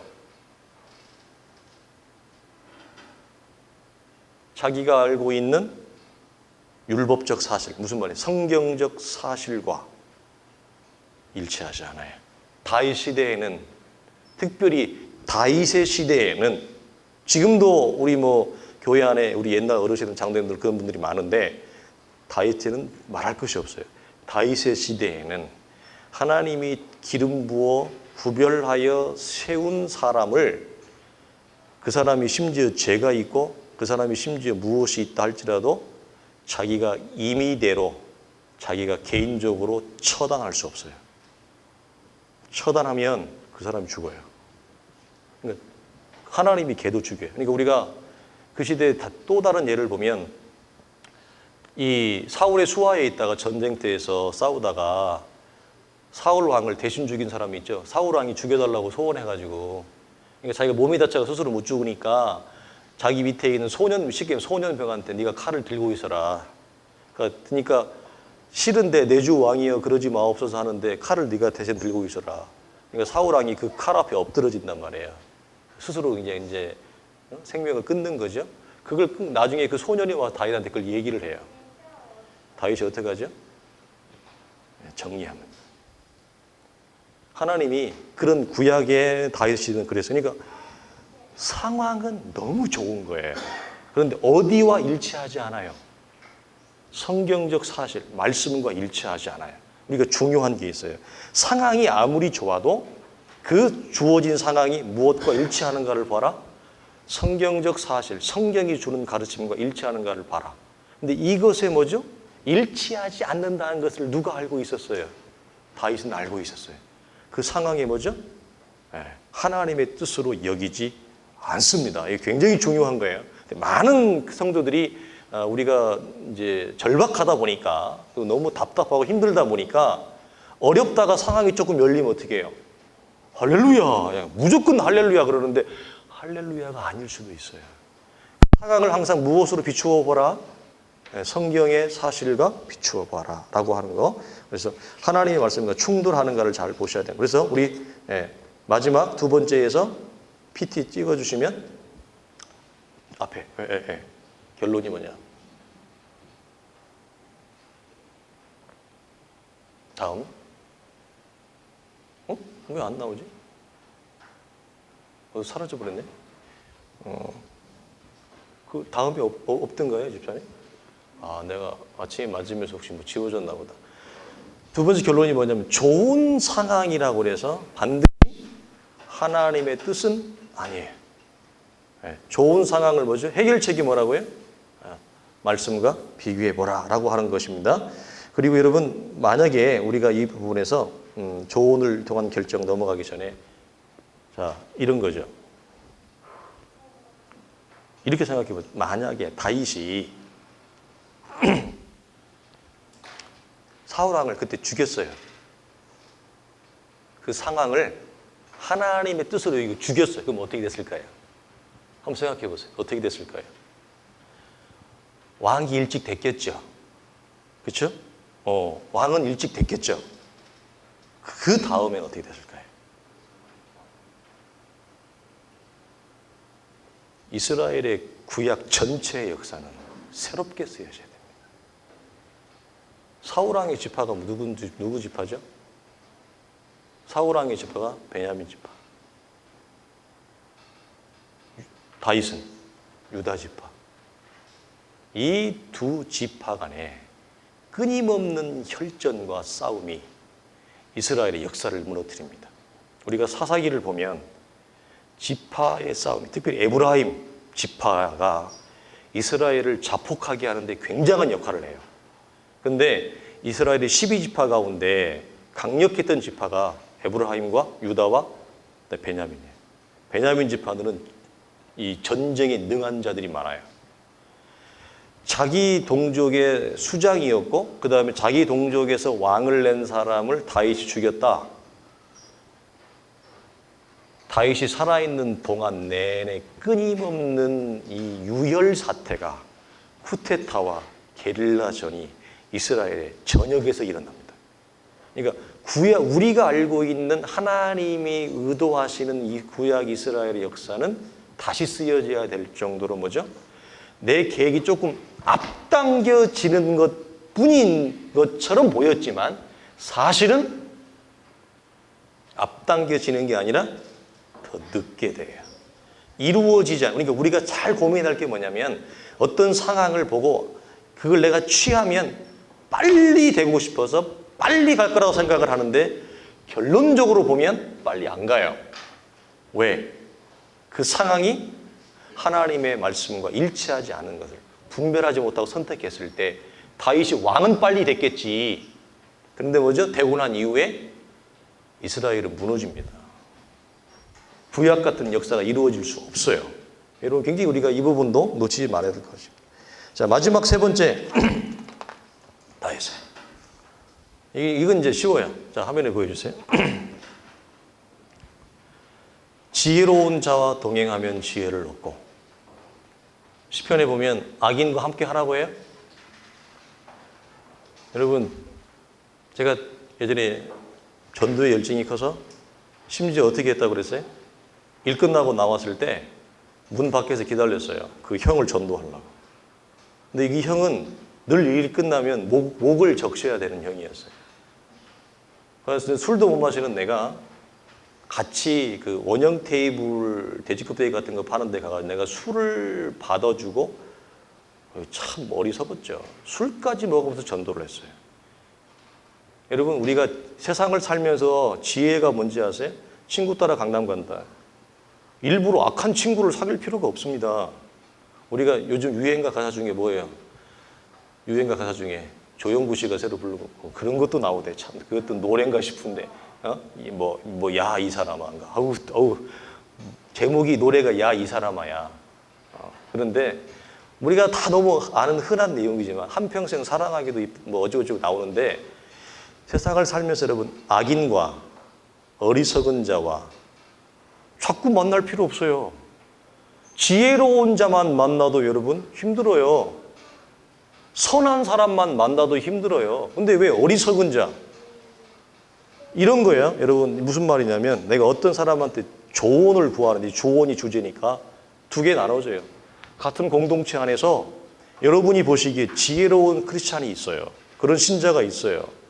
지혜로운 조언을 줄 수 있는 성도한테 가서 여러분 물어보세요. 말씀을 통한 결정과 상황을 통한 결정 어느 정도 가닥을 잡았는데 마지막 학위나 도장을 찍으려고 할 때 나보다 신앙의 연조가 많은 분들한테 여러분 물어보세요. 장로님들한테 물어보세요. 굉장히 여러분 복된 것입니다. 여러분의 인생에 여러분 지혜로운 카운셀러가 있다는 건 여러분 축복입니다. 축복이에요. 그런데 여러분 이런 거예요. 내가 힘들 때마다 저 사람을 찾아가서 그 조언을 구했어요. 그 조언대로 했는데 다 실패하는 거예요. 무슨 말이냐? 그 사람의 조언을 더 이상 들으면 안 돼요. 실패의 조언을 주는 사람이 있어요. 그 사람은 어떻게 해요? 그 사람을 실패하라고 조언하는 게 아니라 그 사람을 돕겠다고 좋은 마음으로 그 사람은 조언을 해준 거예요. 자기가 알고 있는 지혜 가운데. 근데 그 사람의 조언을 받고 그대로 행하면 어떤 일이 발생하냐면 꼭 일이 실패해. 그러면 그 사람의 조언을 받아서는 안 돼요. 근데 재미있는 게 뭐냐면 꼭 악인과 함께 하듯이 그 지혜롭지 못한 조언을 또 받으러 가요. 마치 점쟁이한테 또 가는 것처럼, 무당한테 또 가는 것처럼. 지혜로운 조언을 주지 못하는 사람한테 갖고 가가지고 친하게 자꾸 조언을 구하지 마세요. 계속 내 인생에 실패를 가져다 줍니다. 그러니까 무슨 말이에요? 지혜로운 조언을 나에게 정말 줄 수 있는 자를 여러분이 분별하는 거예요. 두 번째는 뭐냐? 뭐라고 얘기합니까? 주의 백성을 양떼같이 모세와 아론의 손으로 인도하셨나이다. 이 땅을 우리가 살아가는 동안에 동료 크리스찬의 지혜로운 조언과 더불어서 하나님 주신 또 하나의 선물이 뭐냐면 영적인 지도자의 조언이에요. 경건하고 지혜로운 지도자들이 있어요. 저는 아직 거기까지는 못 돼가지고 죄송한데, 이 지혜로운 조언자라는 게 뭐냐면 혹시 나오나요? 안 나와요? 성경의 원리에 능숙한 사람들이에요. 지혜로운 조언자의 기준이 어디 있냐? 성경의 원리에 능통하고 성경의 원리를 우리의 삶에 잘 비추어 볼 수 있는 자, 그게 지혜로운 조언자예요. 그런 분들을 여러분들이 아시면 뭐죠? 자문을 구하세요. 굉장히 필요한 노릇입니다. 여러분, 이런 분들이 주변에 있다면 정말 축복이에요. 자, 잘못된 조언을 받은 대표적인 인물이 있어요. 화면에 띄워주십시다. 우리가 르호보암 왕의 이야기를 압니다. 원로들의 조언과 누구에 나오죠? 자기 동료들의 같은 어린 나이 또래의 조언을 받아요. 원로들의 조언은 뭐라고 그랬죠? 이 배경이 왜 그렇죠? 솔로몬이 다윗 왕의 이 유언을 따라서 성전을 짓는데 많은 재료를 아버지가 이미 자원을 확보해 놨어요. 실제로 우리가 역사도 보면 한국 교회도 그런 경우가 많아요. 예, 아버지가 교회를 지으려고 실제로 그런 것들을 다 준비해 놨고, 근데 상황이 열어지지 않아 가지고 못 열어져서 기다리다가 그걸 아들이 가가지고 아들 때에 이어받아 가지고 실제로 그런 걸 적지 않습니다. 근데 아버지가 자산을 모아놨는데 실제로 실행을 하는 사람은 솔로몬이었거든요. 하니까 너무너무 힘든 거예요. 왜냐하면 이스라엘의 성전, 솔로몬의 성전처럼 아름다운 성전이 없거든요. 지금까지 지구 역사상. 그러니까 너무나 많은 이스라엘 국민들이, 심지어 외국 노동자들까지, 외국 자산들까지 가지고 와서 솔로몬의 성전을 지었어요. 그러니까 국민들이 너무너무 힘든 거야. 엄청난 성전을 지은 너무너무 힘든 거야. 근데 그 성전이 다 무너져버려. 너무 안타깝지만, 그러니까 그것 때문에 솔로몬이 떠나고 나서 그 아들이 왕이 됐는데 백성들이 와가지고 뭐라, 우리가 너무 힘들었습니다. 우리에게 좀 자유를 주고 우리를 좀 편하게 해줬으면 좋겠습니다.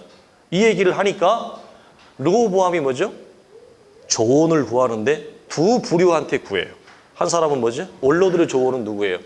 왕과 함께 이스라엘을 통치했던 장로들, 원로들의 조언. 또 한 부류는 뭐죠? 자기와 같이 자랐던 이 젊은 신하들, 양자의 조언을 구합니다. 잘못된 대표적인 예예요. 원로들의 조언이 뭐죠? 왕이요, 이 백성을 섬기는 자가 되어 그들을 섬기고 좋은 말로 대답하여 이르시면 그들이 영원히 왕의 종이 되리라. 이 말의 조언의 뜻이 뭐예요? 당신이 진짜 종이 되시오, 이 말이 아니라 좋은 지도자가 되려면 당신이 먼저 섬겨야 됩니다. 당신이 스스로 권위를 내려뜨리고 당신이 스스로 낮아지고 그 자리에 내려가야 됩니다. 이게 연세가 많으신 원로들이 하는 거예요. 원로들이면 권위가 없으면 안 돼. 에? 지도자가 권위가 있어야지. 그런 허드렛 일은 아래 것들이 하는 거야. 이렇게 조언을 하지 않고 원로들인데 당신이 먼저 낮아져야 됩니다. 아주 지혜로운 거죠. 그리고 이 조언이 무엇과 맞아요? 성경의 가르침과 사실과 맞아요. 주님이 이렇게 말씀하시잖아요. 오셔서. 근데 다음 보세요. 그 다음은 안 나와? 자, 미숙하고 경건하지 못한 젊은 신하들의 조언. 기가 막히죠? 아주. 여러분, 이 표현을 통해서 여러분 뭘 느낍니까? 화술이 장난이 아니다.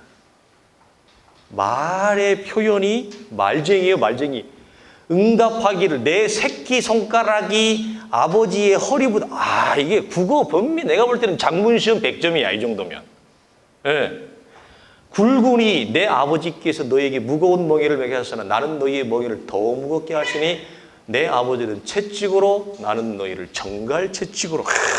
국어 능력이 대단합니다. 말의 능력이 대단해요. 근데 중요한 건 뭐죠? 이 가르침이 성경의 가르침, 이 조언이 성경의 가르침하고 맞아요? 안 맞아요. 여러분 우리가 조언을 구할 때 조언을 받을 수 있어요. 근데 그 조언을 받고 나면 무엇을 확인하라고요? 성경의 사실. 이 사람이 굉장히 유명한 사람이야. 그것에 그냥 넘어가지 말고 아무리 유명하고 반대로 아무리 무명하다 할지라도 조언이 성경적 사실과 일치하는지를 뭐죠? 확인을 하셔야 돼요. 그러려면 내가 뭐예요? 성경을 어느 정도 아셔야 돼요. 성경을 어느 정도 아셔야 돼요. 모르면 그 조언이 그렇지 않은지 그런지 모른다는 거죠. 자, 그래서 여러분 이 부분의 마지막 조이점이 뭐냐면 금방 나누었던 이 부분이에요. 왕상 13장은 무슨 내용이냐면 혹시 여러분 아세요? 한번 집에 가서 읽어보세요. 젊은 선지자가 늙은 선지자의 여우 같은 말에 잘못된 조언에 속아 먹지 말라고 그랬는데 떡을 먹어요. 하나님이 젊은 선지자에게 말씀을 하셔요. 근데 그 말씀을 할 때 뭐라고 해요? 너는 절대 떡이나 물을 먹지 말거라. 내 메시지를 그들에게 전하고 돌아오면서 어떤 떡이나 물도 마시지 마라. 왜냐하면 그 시대에 이스라엘의 전통, 우리도 옛날 마찬가지지만 장거리를 오면 손님한테 뭐죠? 냉수 한 그릇 대접하는 게 예의였어요. 이스라엘도 마찬가지예요. 떡과 물을 준다는 건 뭐죠? 배고프니까 허기를 달래고 가시오 이런 뜻이에요. 먹지 마라. 어떤 것도 받지 마라. 먹지 마라. 그랬는데 그걸 옆에서 보고 있던 어떤 사람들이 늙은 선지자의 아들들이 아버지한테 가서 얘기를 해요. 그 늙은 선지자가 딱 듣더니 여우 같은 선지자가 듣더니 그래 데려와 집으로 갔어요. 그러니까 뭐라고 해요? 하나님이 나에게 또 다른 메시지를 주었다. 데려오라. 이거 진짜 또 다른 메시지를 준 자 가죠. 그러면서 떡과 물을 내놔요. 그러니까 하나님이 나한테 먹지 말라고 얘기했는데요. 아니야. 하나님이 나한테 또 얘기했는데 먹으래. 그러니까 그 늙은 여우 같은 은퇴한 선지자의 말을 듣고 떡과 물을 받아 먹습니다. 이게 뭘 놓치죠? 자기에게 말씀하신 하나님에게 뭐 하지 않아요? 물어보지 않아요. 그리고 그 여우 같은 선지자의 잘못된 조언을 받고 먹어버립니다. 이미 끝났어요. 게임아웃. 어떻게 됐죠? 자기의 원래 있던 곳으로 돌아갈 때 하나님이 맹수를 보냅니다. 길가에서 맹수가 그냥 찢어버립니다. 중요한 거예요. 조언을 우리가 갖는 건 축복인데 조언이 하나님의 말씀과 맞는지 항상 여러분 말씀과 확인을 하는 좋은 영적 습관을 갖기를 바랍니다. 자, 마지막으로 봅시다. 우리가 인생을 살아가면서 다 끝났습니다. 두 번째, 복잡한 상황. 첫 번째 보여주세요. 이런 상황은 만나지 않기를 기도하십시오. 이런 상황. 근데 우리 인생은 몰라요. 살아가다 보면 정말 복잡한 상황을 만나는데 어떤 걸 선택해도 악이에요. A를 선택해도 악이고 B를 선택해도 악이에요. 이럴 때 우리에게 필요한 건 뭐냐면 주기도문의 기도예요. 다만 악에서 구하시옵소서. 이 선택은 어떤 걸 선택해도 악수예요. 그래서 내 인생에 지워지지 않는 깊은 상처와 후유증과 해안을 남깁니다. 이 땅을 살아가는 내내 이 상처가 떠나지 않습니다. 그래서 이 양자의 선택에서 우리가 여러분 어떻게 해야 되겠습니까? 어떤 걸 선택해도 악이에요. 그럼 어떻게 해야 되죠? 말씀을 통한, 상황을 통한, 조언을 통한 근거 위에 이 양자의 악 가운데 우리가 어떻게 결정해야 돼요? 가장 악을 최소화할 수 있는, 어떤 걸 선택해도 악이라면, 어떤 걸 선택해도 불행이고, 어떤 걸 선택해도 상처고, 어떤 걸 선택해도 이런 부작용이라면 그 중에서도 뭐죠? 가장 작은 악을 선택하는 게 지혜예요. 그러니까 작은 악을 선택할 수 있는데 내 성질 때문에 괜히 큰 악을 선택하는 것은 바람직하지 않아요. 우리가 이런 악수가 주어지면 우리의 성격과 성질 때문에 그냥 큰 이왕 뭐 이렇게 가는 거, 이것도 죄고 저것도 죄고 이것도 죄악이고 저것도 죄악인데 이왕 가는 거 막 큰 악을 그냥 멋지게 그냥, 그거 우리 조심해야 된다. 마지막으로 두 번째는 뭐냐면 선과 선이에요. 악과 선이면 쉽죠. 이거 뭐 물어볼 것도 없죠. 악과 선에서는 분별이 어렵다고요? 순종이 어렵다고요? 순종이 어려운 거예요. 그러면 선과 선일 때는 너무 좋죠. 행복하겠죠. 이걸 선택해도 좋고 저걸 선택해도 좋고 선과 선이에요. 기뻐요. 그럼 여러분 어떻게 하겠어요? 아무거나? 여러분 우리가 어느 것을 선택해도 선한 것이면, 즉 하나님의 나라의 대의에 맞아 선한 것이면 아무거나 선택해도 어려움이 없을 것 같은데 절대 그렇지 않습니다. 기준은 뭐죠? 이럴 때는 우리가 나왔던 세 가지의 근거 위에 하나님을 기쁘게 하고 영화롭게 할 수 있는, 그리고 이웃을 유익하게 할 수 있는 최상의 최선의 선이 무엇인가를 선택해. 양자의 선 가운데 최선의 선이 있고 차선의 선이 있어요. 최상과 차선의 선 가운데 우리는 최상의 선을 선택하는 거예요. 이때도 내 성격 때문에 양자의 선 가운데 하나님이 주신 최선의 선을 놓쳐버리고 최선의 차후의 선을 선택하는 것은 어리석은 거예요. 그래서 이 선을 택하다 할지라도 우리 속에 뭐죠?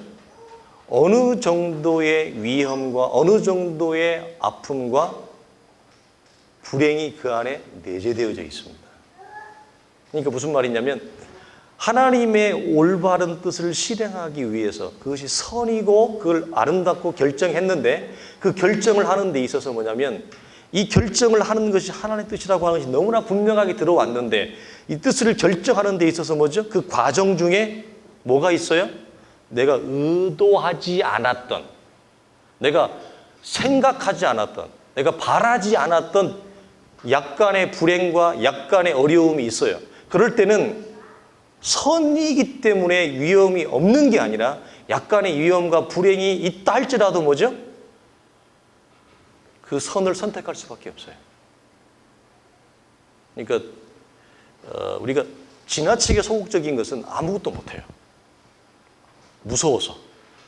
그러니까 세상에 우리가 자녀를 키워도요, 아무리 부모가 선한 의도를 가지고 키워도 부작용이 없고 불행이 없고 어려움이 없는 건 하나도 없어요. 그러니까 어느 정도의 위험과 불행이 존재해요. 그것이 무서워서 그냥 딜레이만 하고 아무것도 안 하고 기다리고 있으면 우리가 뭐죠? 아무것도 이룰 수 없어요. 아무것도 세워질 수 없어요. 그래서 우리가 여기까지를 나누었는데 어느 정도 성도들에게 유익함이 되었는지 모르겠습니다. 그래서 어제 오늘 원래 한 3일을 하면 조금 더 여유 있게 하는데 이렇게 이틀에 2번에 하려고 하니까 조금 이제 타이트하게 진행이 되어졌어요. 우리 성도들이 좀 그냥 이런 주제의 강의를 교회에서 이전에도 들었을 거라고 저는 생각을 합니다. 그래서 잘 여러분들이 정리가 되어져서 우리가 후회하지 않는 결정, 후회하지 않는 선택해서 우리 인생의 이 부작용과 어려움이 최소화되어지는 그런 길로 우리가 들어설 수 있기를 바랍니다. 기도하겠습니다. 하나님 아버지 감사합니다. 선택과 결정이라고 하는 주제를 가지고 이틀 동안 나누었습니다. 주님, 우리에게 현명함을 주시고 우리에게 지혜로움을 주시고 명철함을 주시고 이미 허락되어진 많은 계시의 말씀에 의해 하나님 앞에 성결하고 하나님 앞에 의롭고 거룩한 결정을 통해서 인생의 후회와 후환과 하나님 회한이 없는 믿음의 아름다운 선택적 걸음을 걸어갈 수 있도록 우리 사랑하는 믿음의 성도들을 붙들어 주시고 주의 교회의 걸음들 위에 함께하여 주옵소서. 우리 주 예수님의 이름으로 간절히 기도하옵나이다. 아멘. 이제는 우리 주 예수 그리스도의 은혜와 우리 하나님의 크신 사랑과 성령의 감화감동 역사하심이 2박 3일의 일정을 마치고 허락되어진 복된 가정으로 허락되어진 우리의 삶의 처소로 돌아가기를 원하며 안전하게 돌아가기를 원하고 또 병석에 누워 살아가는 믿음의 지체에게 하나님의 구길의 손길이 임하기를 원하며 아름다운 선택을 통해 하나님을 영화롭게 하기를 원하는 사랑하는 모든 성도들의 복된 믿음의 걸음 위에 이제로부터 영원토록 항상 함께 있을지어다. 아멘.